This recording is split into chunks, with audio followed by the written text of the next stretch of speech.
you know, the extreme right nutcases. No, I didn't get an invitation, Joe. Well, you're not that extremely right. I didn't see. But you know, there's a news today I've got to mention. It was in the paper, and that is Senator Charles Mack. Oh, yes, yes, yes, yes. And I read his story thoroughly this time. I don't usually take time to read a story thoroughly. I jump through them like probably editors do. But he was considered very liberal Republican, and spelled it out. Yeah. And I remember when I ran for office, he sent me a letter and endorsed me. Yeah. And I wondered how in the heck he knew me and what I was all about. Yeah. Because I ran as Republicans, you know. And the person that had asked him to do that, not me, was the person that ran his office in Washington. Well, that lived in Bowie. Mac Mathias was a great, great, great, great man. I had the experience of, or I was fortunate enough to be involved in a ceremony that he held in the Senate for Mr. Pop. Remember the one he died saving a kid?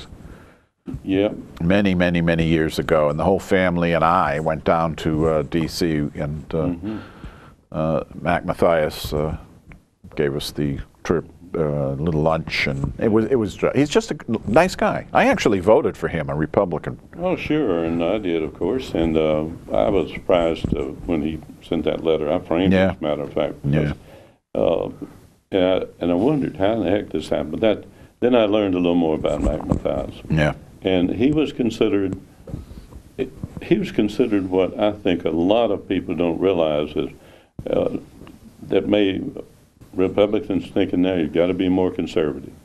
A lot of Democrats are now concerned about getting too left. Yeah. And so everybody's trying to get to the middle, it seemed like, in an impression. Right. And I understand that.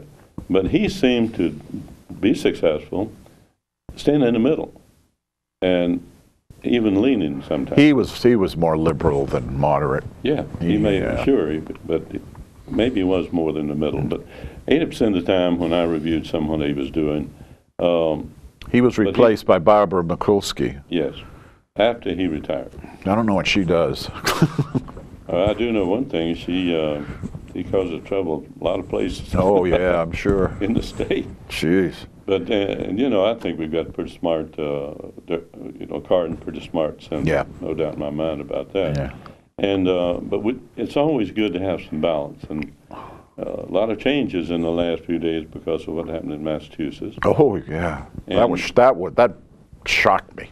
Yeah. But I watched this woman, the state, I think, what was she, the state something or other? She was the state's attorney. State's attorney. One time. But my God, she ran the most inept campaign it was terrible. I've ever seen. Yeah. It was horrible. And you know, I think if you ever wanted to, it just seemed like I don't think when Brown started, he had any hope, any real, I'm going to win this thing. I think he said, I want to win this thing.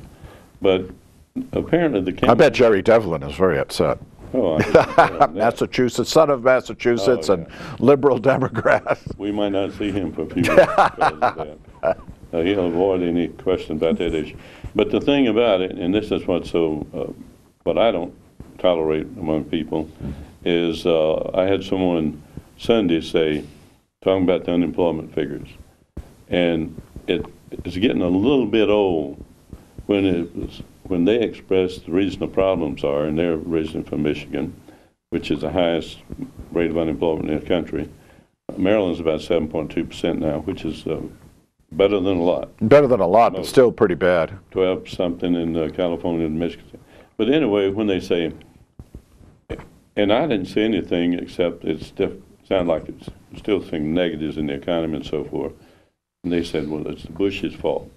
I said, what do you mean, Bush? Bush? Yeah, young Bush and Daddy Bush. Well, I just rather us get down to let's take care of business today and see what can be done. Yeah, but Bert, let's be fair. The Republicans are blaming the current administration, which has been in for a year, for everything that has gone wrong in this country.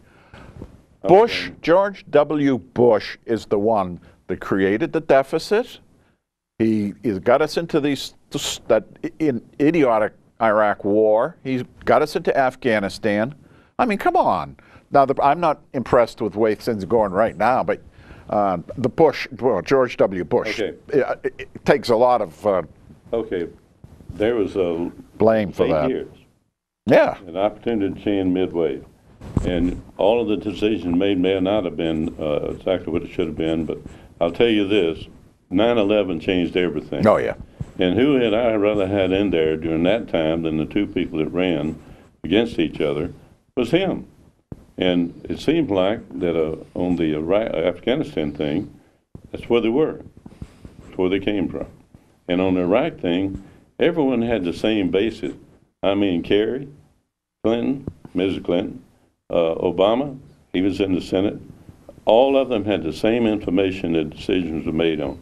If they didn't want to go to Iraq, challenge that information.